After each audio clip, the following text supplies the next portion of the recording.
Bueno, en primer lugar, pues quiero saludarlos muy afectuosamente, expresarles que me da mucho gusto tenerlos nuevamente en mi clase. Espero que hayan pasado un fin de semana reposado, tranquilo, y que la energía y la paz interior estén en cada uno de ustedes para que puedan continuar sus trabajos académicos y sus vidas personales sin problemas y sin angustias. Hoy es lunes 15 de marzo del 2021 y tenemos entonces nuestra sesión del curso de bases de datos.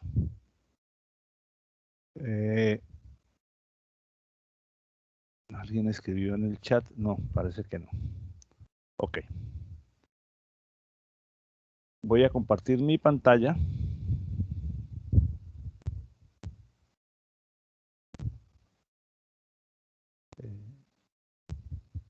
Bien, entonces en este momento ya deben estar ustedes viendo mi lámina. Vamos a retomar el tema del que veníamos hablando en la clase de hace 8 días. Mis excusas por haber faltado la clase del miércoles, les tuve que avisar a última hora. Se me presentó una situación de indisposición de salud bastante aburridora ese día, esa noche anterior, y pues no estaba en condiciones en la mañana y estuve pues prácticamente el día completo como en recuperación. Esas situaciones de orden digestivo lo agotan a uno mucho. Y bueno, lamentablemente ese día tuve la necesidad de fallar, mis excusas por esa ausencia. Haremos lo necesario para recuperar y ponernos al día nuevamente. Veníamos hablando del proceso de normalización de una base de datos. Bueno, íbamos a introducir el tema realmente porque el proceso de normalización como tal no lo hemos todavía abordado. Vamos a abordarlo el día de hoy en su parte estructural. Vamos a revisar un poquito las 2 o 3 definiciones que ya habíamos dado anteriormente, exactamente sobre el tema de las dependencias de datos. Y enseguida discutimos la estructura general del proceso de normalizar una base de datos hasta llevar todos sus elementos a la denominada tercera forma normal. Arrancamos de un diseño, pues en los ejemplos que tenemos y los que hemos hecho hasta ahora, siempre partimos de un diseño medio loco, es decir, un diseño informal, una recopilación de columnas de datos en las que suelen estar mezclados atributos de diferentes naturalezas para diferentes tipos de entidad. Y porque esa, digamos, es como la fuente original cuando un usuario o alguien que tiene un problema con datos quiere organizarlo. Dice, yo tengo esto, ayúdeme a organizarlo en una base de datos. Entonces, de esa fuente original o de la información que uno recopila en el proceso de análisis, construye unos insumos que son inicialmente unas tablas de una base de datos y las debería siempre someter a un proceso de normalización para pasar todo eso que es, digamos, un insumo informal original a un estado que se denomina primera forma normal, en el que se cumplen ciertas condiciones.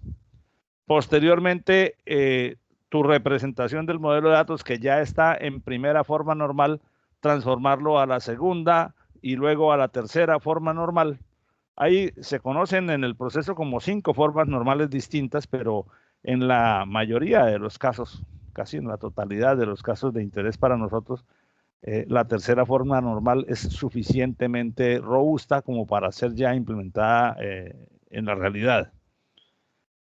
Pasar a esas formas normales tampoco es que sea un proceso tan complejo o tan abstracto, realmente es más ponerle algún sentido común. Hay unas reglitas y hay digamos, una mecánica para hacerlo, pero cuando la persona adquiere ya cierta experticia en el manejo, suele aprender a diseñar desde sus insumos iniciales, desde sus tablas en la primera versión, un modelo más o menos normalizado, pues porque además es de sentido común hacerlo así.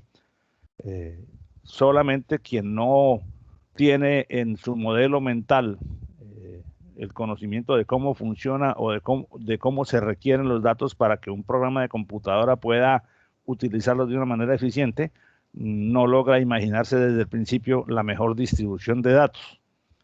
Pero nosotros, a medida que avanzamos en nuestra formación y adquirimos experiencia manejando problemas de naturalezas parecidas, desarrollamos esa habilidad. Y quien se dedique a trabajar con bases de datos como su área principal de operación, pues va a desarrollar mucha más habilidad en esto del diseño y de la organización de los atributos y de las tablas para asegurar que su diseño sea eficiente y sea esté menos expuesto a la ocurrencia de anomalías y tenga la menor redundancia posible en los datos. Recordemos que la redundancia no se elimina al 100%, pero que sí se tiene que eliminar la redundancia que sea innecesaria, porque hay redundancia que por más que tú quisieras, no la puedes eliminar sin dañar la confiabilidad de los datos. Por ejemplo, si tú tienes varios productos como cliente de un banco, en cada producto hay un número de identificación de la cuenta, si es una cuenta corriente, si es una cuenta de ahorros, si es un crédito, si es una tarjeta de crédito, si es un cupo de crédito rotativo, qué sé yo. Cada uno de ellos tiene un identificador interno del banco, pero cada uno de ellos tiene también un número de identificación de la persona que responde por esa obligación o de la persona que es el usuario asociado a esa cuenta. Entonces, si tú tienes en un banco cuenta corriente, cuenta de ahorro, una tarjeta de crédito y un préstamo, en su base de datos aparecerás 4 veces con tu número de cédula. O sea, en alguna parte de la base de datos tu número de cédula aparece varias veces, pero es imposible evitar esa repetición porque si se quitara esa presunta redundancia o esa redundancia que no es, que es necesaria, entonces se quitaría información de la base de datos y no sería posible saber a quién pertenece cada una de esas obligaciones. Pero hay niveles de redundancia que a veces se introducen en los diseños sin necesidad y esos son los que pueden complicar la situación de una manera, de diversas maneras.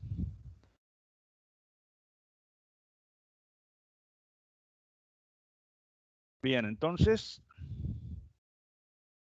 vamos a repetir un poquito, repasar un par de conceptos que alcanzamos a introducir en la clase anterior. Primero, el concepto de dependencia funcional, que es una situación que se da entre dos atributos de una misma tabla, dos campos de datos de cada registro, en la cual el valor del atributo B, por ejemplo, para poder saber qué valor se pone en ese campo, en ese registro, hay que saber qué valor se puso en otro campo de ese mismo registro. Es decir, el valor que se guarda en el campo B no puede ser determinado sino a partir del valor que se guardó en el campo A. O sea, por lo tanto, el valor de B depende del valor que esté en A. Y a eso se le llama una dependencia funcional. Habíamos puesto este ejemplo en donde, pues no lo vamos a repetir todo otra vez, pero en donde en una tabla donde hay códigos de estudiantes que están inscritos en determinados cursos y cada curso tiene un costo y dependiendo pues del curso se dice que el estudiante está en un determinado nivel. Entonces el valor del curso, el valor que se guarda en un registro aquí, entonces por ejemplo si yo quisiera agregar un registro nuevo, supongamos que la situación es que voy a agregar un registro nuevo. Ese registro nuevo tiene que tener un código de estudiante, naturalmente. Tiene que tener el nombre del curso en el que el estudiante está. Y para poner este costo, para saber cuál es el valor que se pone aquí, pues no depende de quién sea la persona que está matriculando, sino de cuál curso sea, de cuál es el curso en el que se está matriculando, porque el costo está asociado es al curso. Entonces, por lo tanto, el costo depende funcionalmente del curso. O sea, el atributo costo en esta tabla, que debería tener tal vez una forma, pues se podría normalizar de alguna manera, el atributo costo, en todos los casos, el valor de ese campo depende de cuál es el valor que esté guardado en el curso en el atributo curso. Eso es lo que es una dependencia funcional directa. Pero hay dependencias funcionales transitivas cuando, por ejemplo, un atributo depende de otro y así un segundo atributo depende de un primero, pero a su vez hay un tercero que depende del segundo. Entonces, esta es una dependencia funcional directa cuando B depende de A. Hay otra, en estos casos, se presenta que hay otra dependencia funcional directa cuando C depende de B. Pero como sabemos que B depende de A, entonces hay lo que se denomina dependencia transitiva. Significa que en la práctica C también depende de A, porque al depender de B y B depender de A, pues hay una transitividad de esa dependencia. En esos casos, hay identificar en un determinado diseño dónde hay dependencias funcionales y dónde hay dependencias transitivas es muy útil, es necesario además para poder aplicar las reglas de normalización que vamos a conocer ahora. Entonces, por ejemplo, en este caso, en el que mencionábamos una tabla donde se registra información de los códigos de estudiantes de una universidad, cada uno de los cuales elige alojarse en una dependencia, en un edificio de residencias o de alojamientos, con lo cual paga un costo mensual. Entonces, evidentemente, si yo quiero agregar uno nuevo, el estudiante 170, ¿qué residencia pongo? Pues hay que preguntarle al estudiante 170 o hay que revisar en los datos de él en cuál edificio eligió. Por lo tanto, el valor a poner aquí no se puede escoger arbitrariamente, depende de cuál sea la persona cuya información está representándose en este registro. Por lo tanto, el campo residencia tiene dependencia funcional del campo identificación del estudiante. A su vez, el campo del costo del alojamiento, si uno revisa la tabla, fácilmente se da cuenta que, por ejemplo, que en Lionside vale 1.220, que en Alfa Beta vale 1.100, por lo tanto, es decir, el costo de alojarse en, por ejemplo, Alfa Beta es de tanto, o sea que este valor depende un poco, o un poco no, depende totalmente de cuál es el edificio de residencias al que estemos aludiendo. Pero obviamente, como esta residencia depende de la elección que el estudiante haya hecho, es decir, el valor que se escribe en este campo, ya sabíamos que se debe escoger dependiendo de cuál es el código del estudiante en cuestión. Entonces, se podría decir entonces que, obviamente, como el costo depende de la residencia y la residencia depende del código del estudiante, repito nuevamente, en otras palabras, como el valor que se guarda en el atributo costo depende funcionalmente del valor que se guarde en el atributo residencia. Y ya vimos por el análisis que hicimos inmediatamente antes que el valor guardado en el atributo residencia también se tiene que escoger dependiendo de cuál es el valor del campo o del atributo de Student ID. Entonces hay esa dependencia transitiva. Esos son digamos, los dos conceptos. Ahora, con esos dos conceptos ya podemos proceder a mirar, digamos, de una manera algorítmica, si cabe el término, cómo es o cómo sería el proceso de normalizar un diseño de base de datos. A ver si veo que aquí hay unos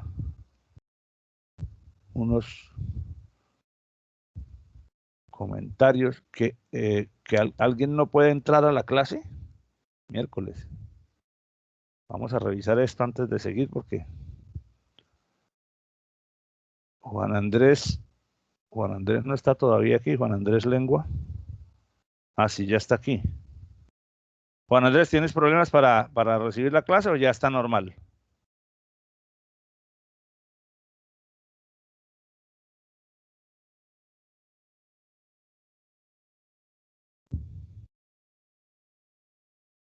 Ok, perfecto. Muchas gracias. ¿Quién más? Luis Alfredo de la OSA tenía problemas. Luis Alfredo está con nosotros. Sí está, por favor. Si aún no tienes el micrófono, por favor escribe en el chat para saber que estás bien. Ok, perfecto.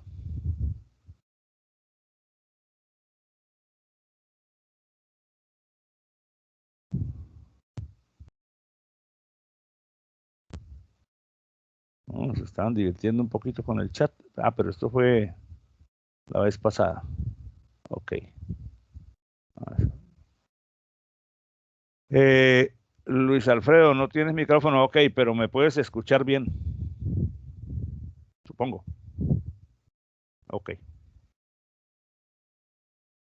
Bien, entonces abordemos el tema.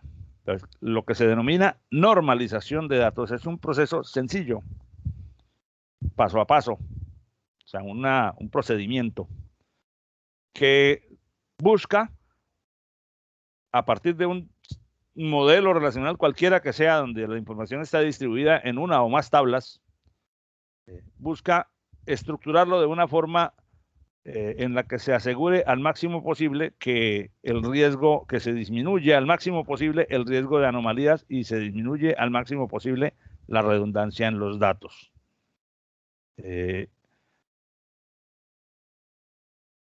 Obviamente es fácil concluir, sin mucho análisis, que el hecho de que haya dependencias en la misma tabla, sean funcionales o sean transitivas, aumenta el riesgo, aumenta la posibilidad de que haya redundancia. Se repiten cosas que no necesariamente se tendrían que repetir, como vimos en el caso de la tabla anterior, el nombre de los edificios donde residen los estudiantes aparece varias veces y podría tenerse separado y simplemente mencionar el código de la residencia, qué sé yo.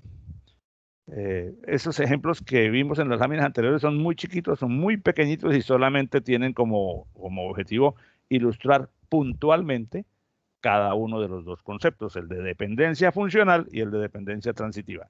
Ahora, el proceso de normalización, que también es una cosa ya conocida de hace bastante tiempo, porque fue, al igual que el modelo relacional, fue propuesto por Code hace, imagínate, son 50, 60 años, sí, 50 y pico años. No, perdón, son 28 y 21, 49 años. Por Edgar Code, el autor del modelo relacional. Y lo que hace es distribuir, establecer como una especie de metodología que va, digamos, de abajo hacia arriba, es decir, de abajo hacia arriba es en el sentido de la complejidad, de la abstracción. Partimos del análisis de los atributos y vamos reordenando, reagrupando, separando atributos afines para, como lo decíamos desde una lámina hace algunas clases, cosas distintas en objetos distintos. En un mismo modelo no revuelvas en la misma tabla usuarios y productos, con una cosa para los usuarios, otro objeto para los productos.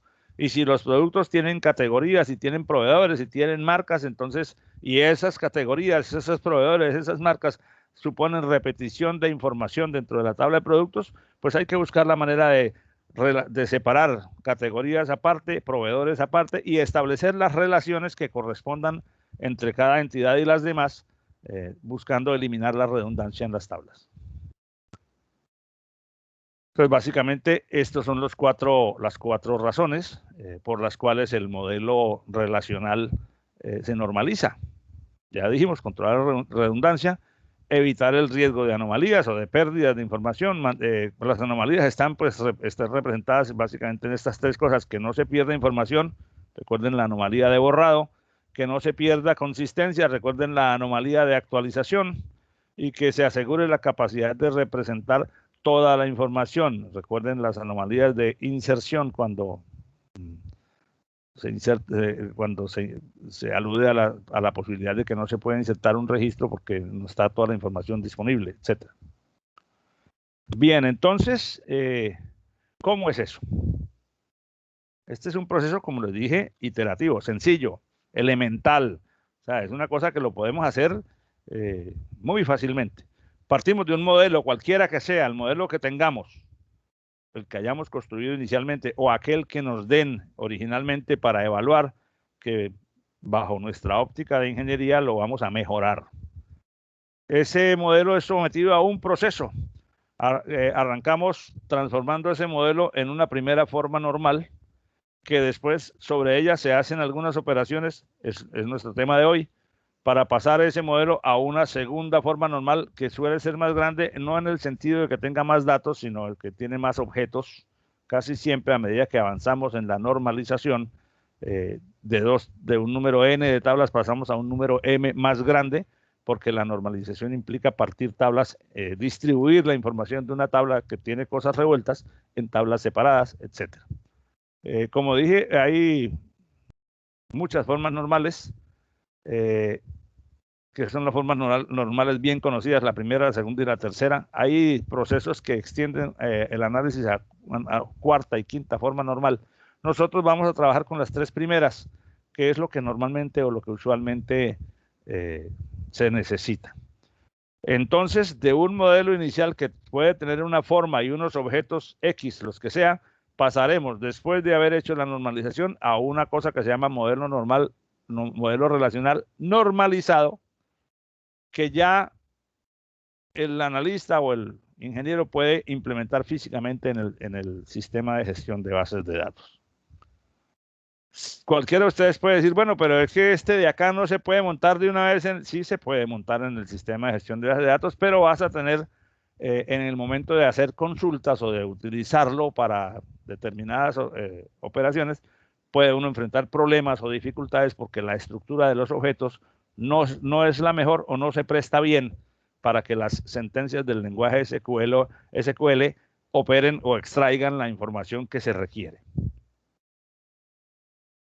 ¿Por qué sucede eso? Pues porque el lenguaje SQL, que es el lenguaje universal de consultas para bases de datos relacionales, tiene unas estructuras, fue concebido sobre la base de que el modelo de tablas de la base de datos esté debidamente normalizado. Entonces, cuando no lo está, puede ser que haya operaciones o, digamos, opciones de diferentes sentencias de consulta que no sean utilizables porque la tabla no se presta, o puede ser que se recupere, que al ejecutar una consulta no se recupere toda la información que esperábamos, o se recupere información que no es la que esperábamos.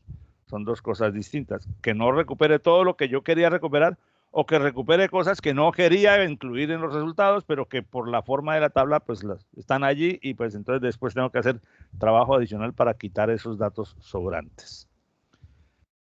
Bien, entonces, ¿cómo es eso? Entonces, simplemente ya ahora sí entremos en materia. En cada paso hay que asegurarse que cada tabla cumpla ciertas y determinadas condiciones. Y si la tabla que estamos analizando, cualquiera que sea, no las cumple, hay que trabajar con ella para transformarla en una o más tablas que sí las cumplan. Eso es lo que es normalización. Visto pues como una frase de definición. Entonces, básicamente, ese proceso de coger el primer modelo, estudiarlo, revisar cuáles son las condiciones que tiene que cumplir para decir que si está o no en la primera forma normal, y si la respuesta es no, entonces hay que transformarlo en otro modelo que seguramente será más de una tabla, donde cada una de ellas debe cumplir las condiciones para asegurar que esas dos o más tablas están en la primera forma normal.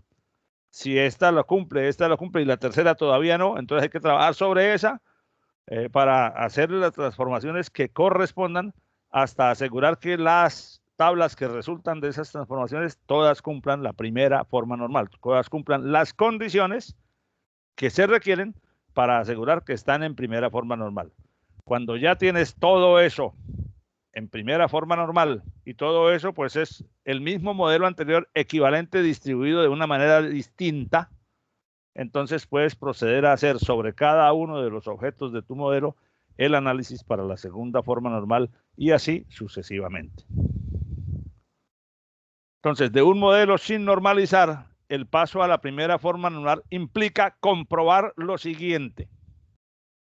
Primero, que todos los grupos de datos, o sea, que todos los atributos que componen ese modelo o esas tablas, sean atómicos, es decir, sean indivisibles, que no haya más de un dato dentro de un solo campo de datos. Y además, que cada tabla tenga una clave primaria, una llave primaria, un campo clave. Cuando tú tienes un modelo relacional en el que en cada una de las tablas que lo componen se garantiza que todos los atributos de la tabla son atómicos, es decir, que no se pueden subdividir. O sea, que un atributo no representa sino uno y solo un dato.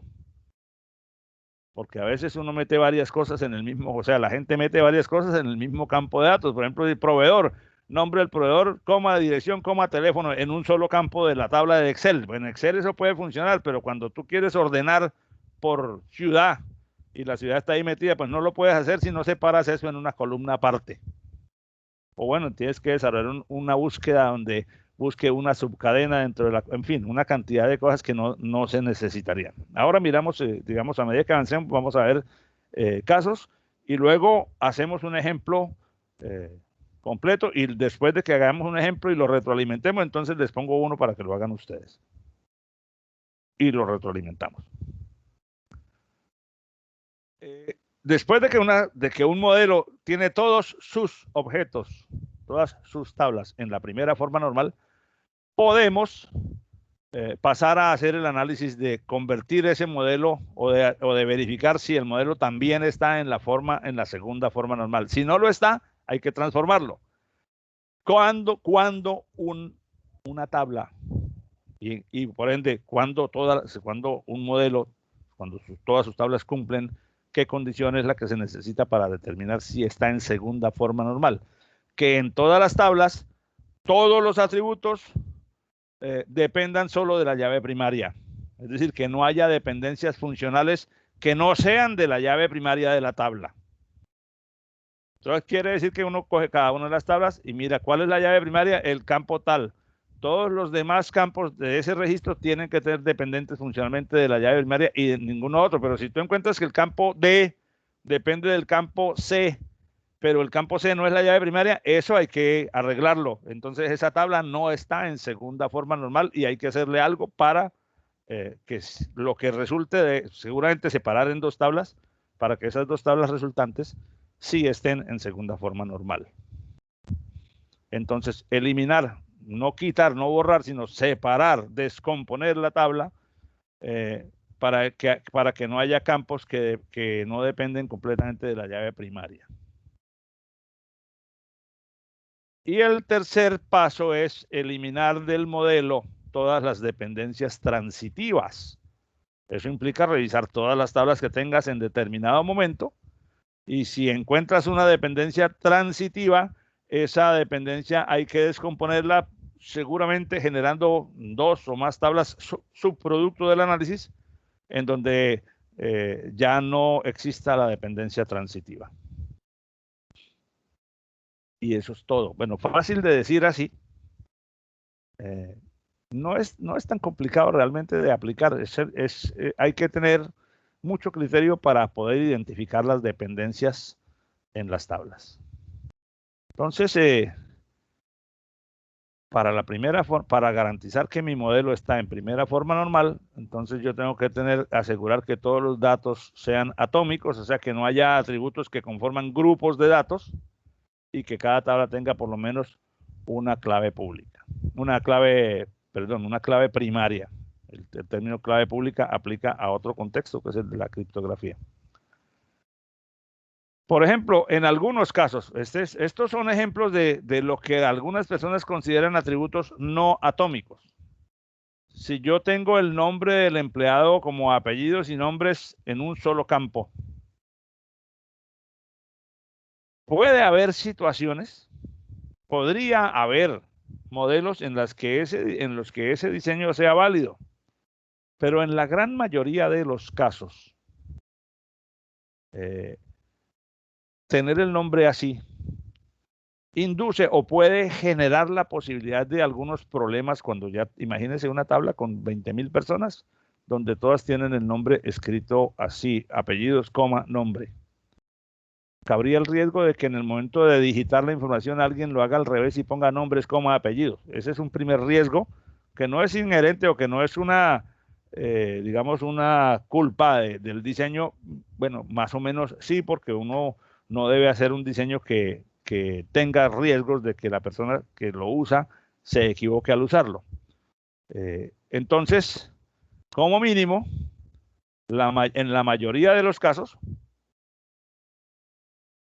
datos como ese que agrupa, es decir, la identificación de una persona, pero que normalmente en el mundo común y corriente, en la vida real, se entiende como un par de datos, los apellidos y los nombres, los apellidos y el nombre. El nombre puede ser tan diverso. Pero ¿por qué se separan? Porque muchas veces resulta de utilidad a consultar la información y extraer un listado en orden alfabético. Entonces el orden alfabético suele usarse el apellido como referencia para el ordenamiento. En fin. Conclusión, la determinación de cuáles atributos son grupos de datos la tiene que hacer el analista y depende un poco o está muy relacionada con el contexto del problema que se está tratando de modelar. Incluso en algunos casos podría llegarse a esto si fuera necesario hacerlo así, pero esta separación de apellido 1, apellido 2, nombre 1 y nombre 2 tiene otras situaciones asociadas. Por ejemplo, no todo el mundo tiene un nombre 2. Hay personas que tienen más de 2 nombres. Hay personas que tienen un solo apellido. Y dependiendo pues del contexto cultural, la escritura de los nombres y de los apellidos obedece a reglas particulares en cada país, o reglas, o no en cada país, pero hay distintos tipos de reglas según la región del mundo. Por ejemplo, aquí usamos apellido materno y apellido paterno, pero en otros países solamente usan el apellido de la familia, el apellido del papá, y entonces, bueno, depende, repito, depende del contexto. Usualmente en mi experiencia, en nuestro contexto latinoamericano, apellidos y nombres es una separación más que suficiente para este grupo de datos. Llegar al detalle de primero y segundo apellido, nombre 1 y nombre 2, pues tiene utilidad en algunos contextos, depende del contexto. Otro ejemplo, sería este, por ejemplo, donde en una base de datos el campo de dirección incluye aquí en nuestra ciudad eso es un problema. En Cartagena es un problema representar las direcciones para tratar de desagrupar, porque las direcciones son tan diversas y en muchos casos son tan extrañas frente a digamos, al concepto normal, que a veces se vuelven simplemente una sarta de caracteres y no hay manera, no hay tantas facilidades para descomponerla. Este que tenemos aquí, donde las comas nos están separando varias cosas: la nomenclatura, el número y la calle, la ciudad, el código postal o el estado y el país. Entonces, evidentemente, si yo tengo en mi base de datos esa información para todos los registros de esa tabla, pues podría simplemente hacer una separación y así ya tengo que cada uno de los 4 datos es indivisible. Porque si yo separo esto en 2, el dato pierde sentido. Tengo que decir calle Hamilton 136. Ese es un solo dato, aunque está compuesto por dos conjuntos de caracteres, es un solo dato. Es el significado. Lo mismo acá, 32824, Florida. Bueno, estoy acudiendo a una notación que tomé de algún ejemplo en los libros, pero por ejemplo en Cartagena, en Colombia, típicamente una dirección es calle tal, número tal, o carrera tal, número tal, tal. O sea, y el número está compuesto por dos en la mayoría de los casos, por dos guarismos. O sea, carrera 21, número 2592. Claro que existe en nuestra ciudad el uso de una nomenclatura diferente en muchas partes. Entonces, yo no digo carrera 21, número 2592, sino digo calle del Buquet porque así es como la gente la conoce, y entonces ese es otro tipo de nomenclatura paralela que se usa en la ciudad. Independientemente de eso, lo que quiero dejar en claro es que para poder llegar a la primera forma normal, el primer paso es que cada dato que pueda ser considerado como un grupo de datos separables debe separarse.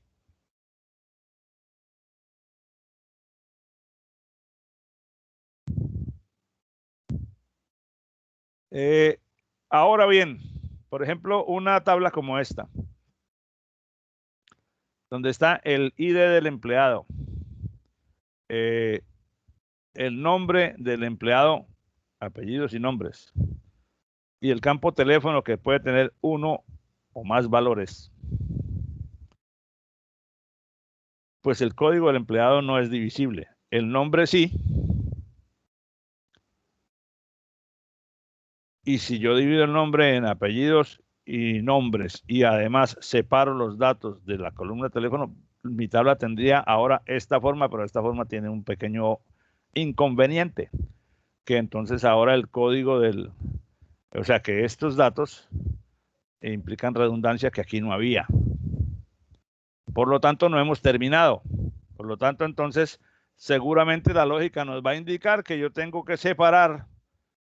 Después veremos que eso es apenas una cosa de sentido común, pero aquí lo estamos, y que obedece a unas reglas, pero aquí lo estamos viendo rápidamente. Separar al menos en dos tablas, una donde esté la información de los empleados y otra donde esté el código del empleado y el número del teléfono. Sin embargo, aquí subsiste la redundancia en este campo, porque para el mismo empleado aparecen aquí dos números diferentes de teléfono. Una posible solución para eso tiene la forma de este empleado con este apellido y este nombre tiene un número de teléfono, este empleado con este apellido y este nombre tiene dos números de teléfono. Obviamente eso implica meter aquí un campo de secuencia.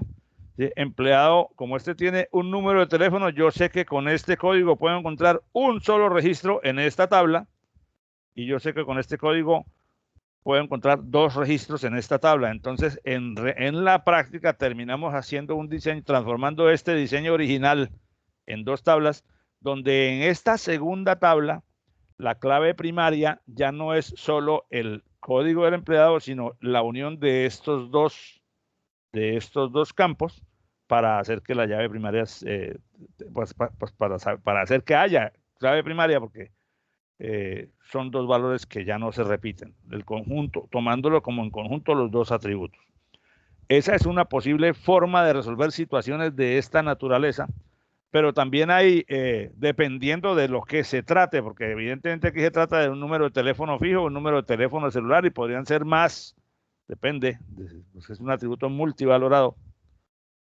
Pero podría ser que entonces ese diseño original terminara siendo transformado en una tabla como esta, no en dos, sino en una sola, agregando un atributo más para separar en el primero el teléfono fijo y en el segundo el teléfono móvil de la persona. Claro, esta solución tiene la característica de que tanto el campo teléfono fijo como el campo teléfono móvil puede tener registros vacíos, porque puede haber personas que no tengan móvil, como puede haber personas que no tengan fijo, como podría haber personas para las que no conocemos ninguno de los dos datos de teléfono. Pero eso, el hecho de que haya campos vacíos es una situación normal en una base de datos cuando se trata de campos que no son determinantes para el uso de la información, como la clave primaria, por ejemplo. No tendría mucho sentido, podría ser que yo tenga un empleado E0000, E0003 y que no tenga más datos en los demás campos de ese registro. Eso podría ser, digamos, es posible físicamente, pero es un absurdo lógico, o es una deficiencia, no un absurdo, una deficiencia lógica de la base de datos, porque si tú le asignaste un código, si tienes en uso un código de una persona, es porque previamente en algún proceso externo a la base de datos se decidió asignarle ese código a un individuo y por lo tanto se tienen que conocer como mínimo sus datos de identificación. Es decir, esos códigos no se crean para esperar después llenar los demás datos asociados con ellos, sino que normalmente provienen de un formulario que alguien llena en la web o de un formato que alguien diligenció cuando vino la gente del banco y tú le llenaste la solicitud de préstamo, etcétera. Se cogen todos los datos y con eso se crea el registro en la base de datos.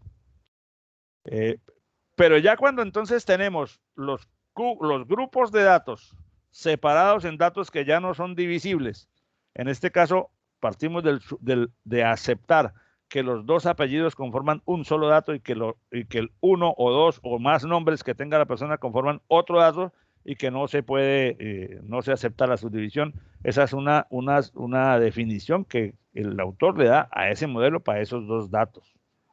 Entonces ya lo tengo en datos subdivididos, indivisibles, con una clave primaria donde todos los datos corresponden al individuo identificado por la clave primaria. Entonces ya tengo esa tabla en la primera forma normal. Esta que tenía aquí arriba, la original, que contiene la misma información, exacto, la misma información, o estas dos, o esta, ya son primera forma normal. La original no lo era porque tenía grupos de datos que se pueden dividir aún no divididos.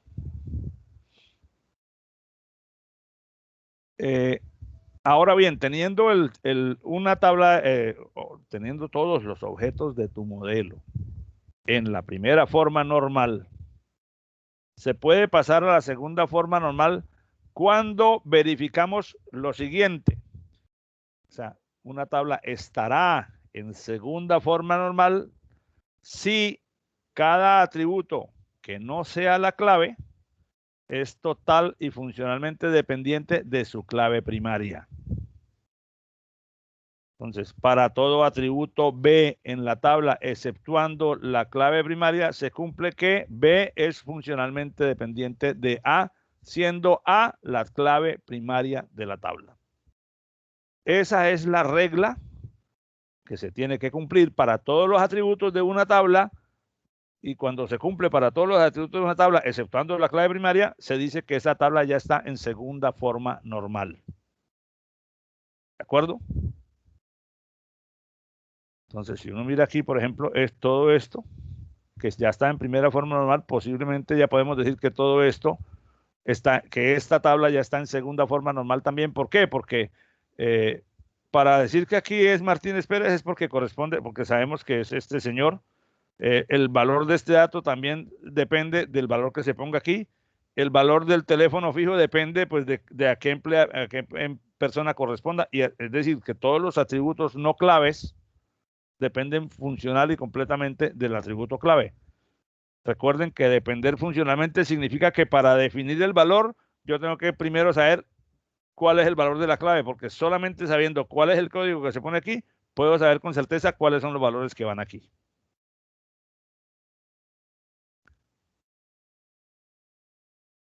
Entonces, bueno, yo quisiera estos ejercicios que vienen aquí, sí, voy a parar ahí, ya son las 11:48, se supone que son 50 minutos de la clase, voy a parar ahí para no dejar la siguiente discusión sobre los ejercicios recortada. En la próxima clase del miércoles, entonces, en los primeros 10 o 15 minutos, terminamos en los primeros 20 minutos, terminamos la segunda y la tercera forma normal y procedemos a hacer un ejercicio digamos, con un modelo inicial planteado de prueba para ejercitar la técnica. Lo retroalimentamos y si nos va bien y quedamos todos, si hay muchas dificultades o muchas preguntas, planteamos un segundo ejercicio si es necesario, hasta que estemos suficientemente claros. Y entonces sí les puedo poner un problema para que ustedes lo resuelvan como ejercitación. Posiblemente no, vamos después a hacer un proyectico de base de datos ya contando con información más concreta en equipos. No sé si mantenemos los mismos equipos, si se sienten bien con los mismos equipos o hacemos una conformación de equipos distinta a su preferencia. No lo definamos ahora, pero váyanlo pensando y en la próxima clase definimos eso. Bueno, entonces estas láminas junto con las anteriores ya están puestas en la página de Sabio. Las pueden ir revisando. Si la revisan, de pronto pues avanzamos un poquito en la próxima clase con un poco más de velocidad. No sé si haya preguntas o comentarios al respecto de lo que hemos visto hasta ahora de parte de ustedes. Entonces en este momento quedo abierto a escucharlos.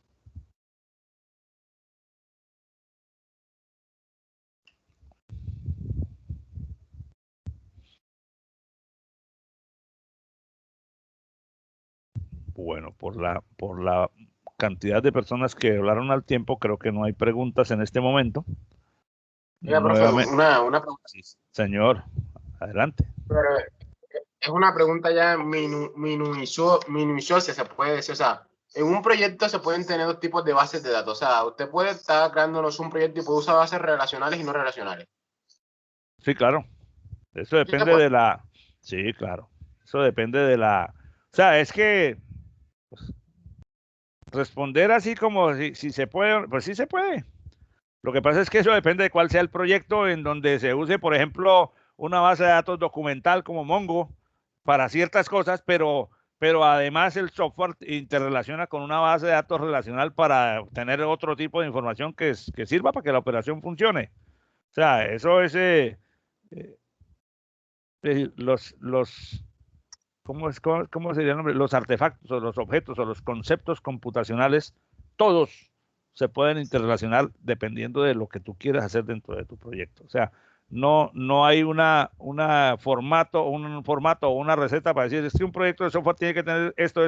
Depende de las, por ejemplo, cómo te provees la información para ingresar a la base de datos. En algunos casos a través de dispositivos de entrada como los teclados, pero ahí, digamos, proyectos de sistemas de información, digamos, por ejemplo, en una empresa industrial, donde la información proviene de sensores que están distribuidos en la planta y entonces se están leyendo permanentemente y entonces la base de datos recibe, en los casos en que es una base de datos relacional, recibe información tomada de esos dispositivos sin que nadie introduzca datos, pero puede haber algún componente o algún elemento dentro del proyecto que a través de alguna aplicación para móvil, los operarios puedan consultar tanto datos de esa base de datos como otro tipo de objetos que no están en la base de datos relacional, pero que la aplicación móvil puede manejar perfectamente para proveer otro tipo de necesidades. O sea, eso depende mucho pues, del diseño y del alcance de lo que se quiera hacer. Pero sí se puede, o sea, coexistir en una misma solución distintos tipos de tecnología es algo que pues, es parte de nuestro ejercicio profesional.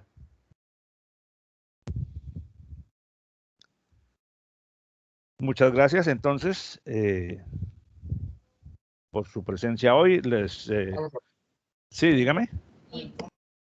Gracias. Ok. Bueno, les agradezco mucho su asistencia. Vamos a dejar de compartir esto porque si yo no sé por qué Meet, Teams, si estoy compartiendo la pantalla no me deja descargar la lista. Solamente tengo que dejar de compartir la pantalla para que se me aparezca la opción de descargar la lista de asistencia. Bueno, muchas gracias por venir. Les deseo una muy feliz semana 7 del semestre. Nos veremos nuevamente el próximo miércoles para ejercitar para terminar la parte conceptual de esto y hacer un par de ejercicios. Muchas gracias, profe. Que tengan un feliz almuerzo, una feliz tarde y que esta semana les resulte muy productiva y muy benéfica para todos. Igualmente, profe, gracias. Dios los bendiga y los cuide. Nos vemos el miércoles.